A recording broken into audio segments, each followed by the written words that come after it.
My name is Mr. Mushroom, and this is Quotes from Mr. Mushroom, episode 11. Before we get started, and you're new here, and you don't want to hear me talk and all that good stuff, my quotes will be on my social medias, and I'll put a link in the description below. Now, before we get started, I'm going to tell you how it goes. I show it to you, read it to you, explain it to you, tell you the story behind it, and what it means to me. Not in that order, but that's just how I say it. So, let's get started. Just because you lived without light doesn't mean you can't be a beacon for others in their darkest moments. The story behind it is we've all had rough times and we've all had ups and downs, and we've all been there where no one's there for us. Like, no one cheers us on, or no one's in our corner, and it feels like we're all alone. Like, we're in our darkest times and we are alone.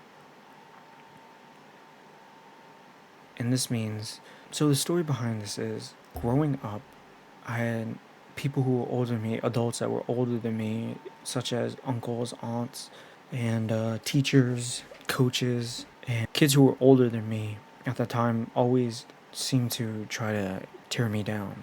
They always disrespected me, they always looked down upon me, they always discriminated me, and they always hated on me for no reason as a young child. I'm not gonna lie, I'll tell you a story. My uncle, when I was around 5 years old, looked me and my brothers in my face and told us that, I bet you this much money, by the time you're 18, one of you are going to end up in jail. And my mother was right there. Because, he discriminated us because of our skin color. I don't know why he did that, but it was just he did. And then my aunt would say the lines of something, the music that we listen to, rap or whatever. She said, a racist slur, and said that she basically said it's black people's music, and are you a black person? And I didn't know what skin color was back in the day, but I don't know why we would say that to a child. And, growing up, teachers would always look down on me because I was just some screw up. I was always messing around. I was always joking in class. I was never taking anything serious. And because I was never taking anything serious, they didn't have any respect, or they didn't want to teach me. They didn't want to show me what it was like to be a good student. So they just disencouraged me. Meaning that when I was finished with high school, everybody had their ways to go off to college, and the guidance counselors were calling them up to go to whatever colleges they want, and they totally skipped me. They didn't care for me. They didn't notice me. They just disencouraged me. And another story is, I played football, and my grades were failing, so I had to stop going to workouts so I can focus on my grades.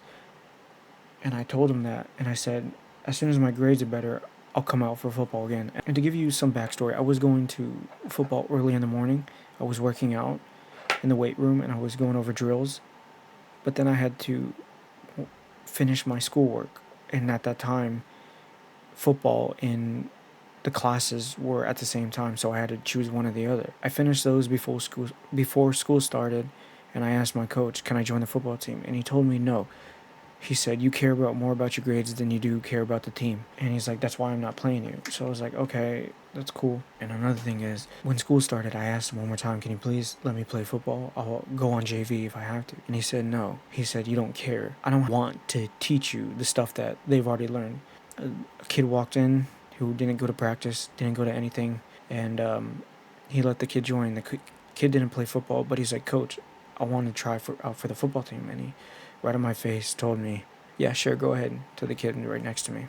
It destroyed me. It hurt me. And I turned my life towards doing drugs, drinking alcohol, hooking up with different people. It was just the worst time of my life. I gained like 300 pounds. And remind you, I'm supposed to be 170, and my height is not that high. I was obese. I was like, yeah, I was like 220 pounds, standing at 5 foot nothing. And I was overweight, and that was the lowest part of my life. And no one was there to tell me, "You got this, I believe in you, I hope you do well." And that just made me wonder that the meaning, what this means to me is, I'm never going to be that person. I'm never going to be the person who hurts another person to make them feel even worse. I'm never going to be the person who gives up on someone else. I'm never going to be the person who disrespects and diminishes someone's reputation, or says or has, makes someone feel like they don't have value in life. I'm never going to do that. I'm always going to be the one who tries to cheer them on, because no one cheered me on in my corner at the darkest times. No one told me I can do it. No one was the ray of hope. No one showed me the light. So I have nephews and nieces, and there's kids that I've coached at some point in my life, and each time I made sure that that kid learned a lesson, and I made sure that those kids, that they didn't, that I wasn't following in the footsteps that the others tried to lead me down. I know, I get it, that they probably have had rough lives and they probably did that, but they're no better. We are no better than our parents on how they taught us. We don't have to repeat what the last generation taught us by, you know, hurting others or disrespecting or diminishing someone's reputation. So I'll tell you, me and my uncle never. He would, the only time he would come over is to tell us we were gonna be good for nothing losers, or good for nothing thugs, thieves, or delinquents, or drug addicts, or we're gonna end up in jail. Telling us all these things while he was in his, garage, drinking alcohol and getting drunk. And his wife would always call the cops on us every time we didn't want to do something, so we'd often run away. And now it comes down to that.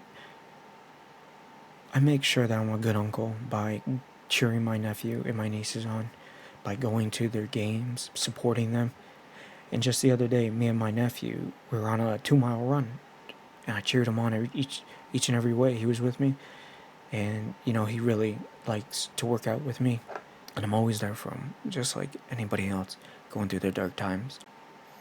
I'm always going to try to be that beacon for others in their darkest times, to help them out, to show them that it's okay, that someone's there for you. So if you made it this far, I just want to know that I'm with you, I'm cheering you on, I'm supporting you from a distance.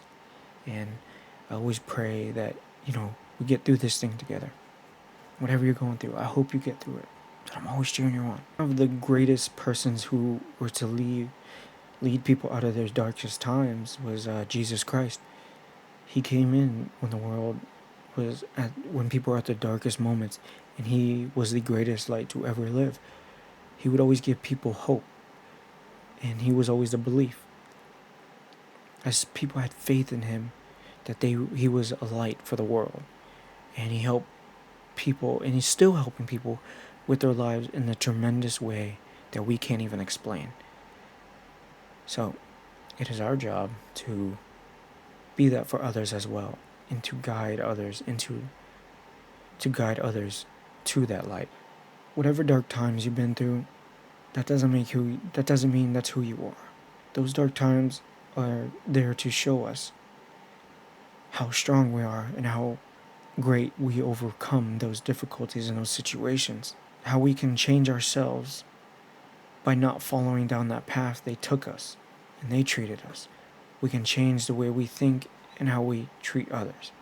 We can change the way we do things to others. And I know if you were in your darkest times and unimaginable things happen to you, but someone needs you, because you've been through that same struggle that you went through. Someone else is probably going through, and they need someone like you who can help them, just to be a shoulder, or a hand to hold on the way, to know that they're not alone. It's our job when we get older to shine a light for others in their darkest time, and for the next generation. I think Jordan Peterson said this.